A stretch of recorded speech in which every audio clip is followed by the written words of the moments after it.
Hi, I'm David Bish, co-investigator on the CheMin instrument on the Mars Science Laboratory, and this is your Curiosity Rover update. We've been spending time in an area called Rocknest, and this week we delivered a scoop of a dune to Curiosity. CheMin performs what we call X-ray diffraction measurements on powdered rocks and soil samples. And X-ray diffraction is the best method for telling us what minerals are present in a rock or soil because it's sensitive to the arrangement of atoms in minerals. As the X-rays strike the soil sample, CheMin shows us how mineral crystals distinctively interact with X-rays.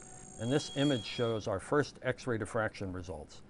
The diffraction signals appear on the detector as rings that represent the fingerprint of the individual minerals.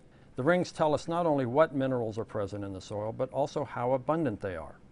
The CheMin data provide us with distinctive signatures of the minerals plagioclase feldspar, pyroxenes, and olivines. Peridot is a variety of olivine. Just keep in mind that the olivine in the soil sample is much smaller than these crystals. Roughly half of the soil consists of poorly crystalline material such as volcanic glass. Thus, the Martian soil appears very similar to some weathered basaltic soils that we see on Earth in places like the flanks of Mauna Kea, Hawaii.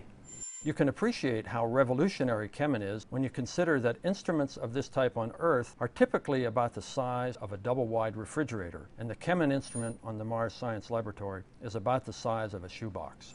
CheMin has been modified for use on Earth in places such as Antarctica and the Arctic. It's also been applied for the detection of counterfeit pharmaceuticals around the world, and a modification of the instrument has been used in archaeological studies to help us understand the nature of the surfaces and how we might protect them. In the coming weeks and months, we're excited to measure more X-ray diffraction data on soils and rocks to tell us much more about the geology of Gale Crater. This has been your Curiosity Rover report. Stay tuned for further updates.